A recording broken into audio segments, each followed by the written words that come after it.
Usisahau kusubscribe, kucomment, kulike na kushare ili kuwa kwanza kupata habari mbalimbali kutoka Dar24 Media. Naomba kutumia nafasi hii pia kutoa taarifa kwa umma juu ya uzinduzi wa mbio za Mwenge wa Uhuru ambazo tunataraji zitafanyika tarehe 2 mwezi Aprili mwaka 2025 katika uwanja wa Shirika la Elimu Kibaha. Ninafurahi kwamba Mheshimiwa Makamu wa Rais wa Jamhuri ya Muungano wa Tanzania Dr. Philip Isdor Mpango amekubali kuwa mgeni rasmi na amekwisha confirm na yeye yuko tayari kwa ajili ya shughuli hiyo. Kwa mkuu wa mkoa na ndugu wananchi na ndugu waandishi wa habari, naomba kuwaeleza kwamba vijana wale 6 walioandaliwa wanaotoka Tanzania bara na Tanzania Zanzibar, ambao tumewapa jukumu la kukimbiza mwenge katika mikoa 31, halmashauri 195 katika siku 195, nao pia kama nilivyoeleza mwanzo wako tayari na utimamu kabisa kwa kazi hiyo ambayo tunakwenda kuwapa. Katika kipindi hiko chote Mwenge wa Uhuru utafanya kazi ya kuhamasisha amani, umoja, upendo, mshikamano wa taifa letu. Vile vile Mwenge wa Uhuru utahimiza wananchi kushiriki shughuli za kimaendeleo za kijamii na kiuchumi katika maeneo ya halmashauri zao.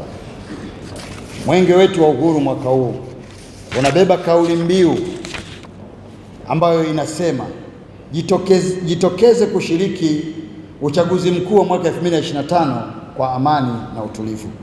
Ujumbe huu wa Mwenge wa Uhuru mwaka huu unalenga kuwaelimisha na kuwakumbusha wananchi wote wa Jamhuri ya Muungano wa Tanzania kushiriki kamilifu katika uchaguzi mkuu kwa amani na utulivu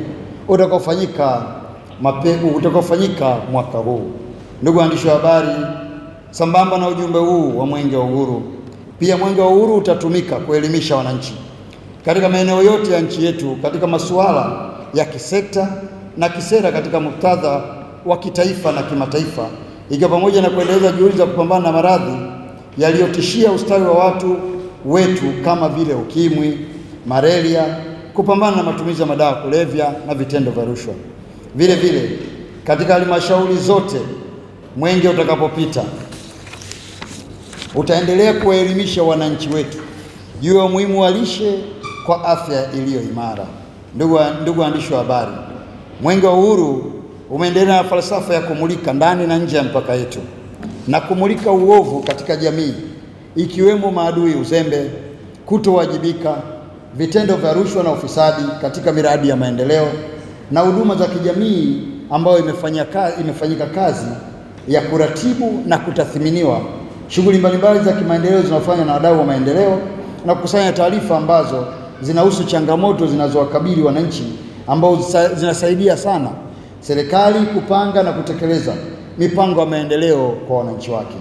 Ndugu waandishi wa habari, Watanzania wenzangu, tunatambua kuwa falsafa hii ya Mwenge wa Uhuru ndiyo chimbuko la mapinduzi matukufu ya Zanzibar ya mwaka 1964, muungano wa Tanganyika na Zanzibar mwaka 64 na azimio la Arusha la mwaka 1967. Niwasitizie Watanzania wenzangu, tuendeleze Mwenge wa Uhuru kama ulivyoasisiwa na hayati Mwalimu Julius Kambarage Nyerere mwaka 1961, na wakati huo tuendelee kuimarisha uhuru wetu. Ndugu waandishi wa habari, napenda kutoa wito kwa wananchi wote wa mkoa wa Pwani na mikoa ya jirani na Watanzania kwa jumla kujitokeza kwa wingi katika uwanja wa Shirika la Elimu Kibaha mkoa wa Pwani tarehe 2 mwezi wa 4 mwaka 2025 kuungana na Mheshimiwa Dr. Philip Isdor Mpango, Makamu wa Rais wa nchi yetu, katika uzinduzi wa mbio za Mwenge wa Uhuru wa kitaifa kwa mwaka huu 2025.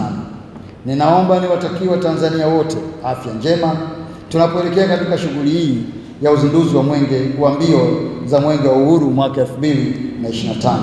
Pwani tunazindua. Asanteni sana kwa kunisikiliza. Usisahau kusubscribe, kucomment, kulike na kushare ili kuwa kwanza kupata habari mbalimbali kutoka Dar24 Media.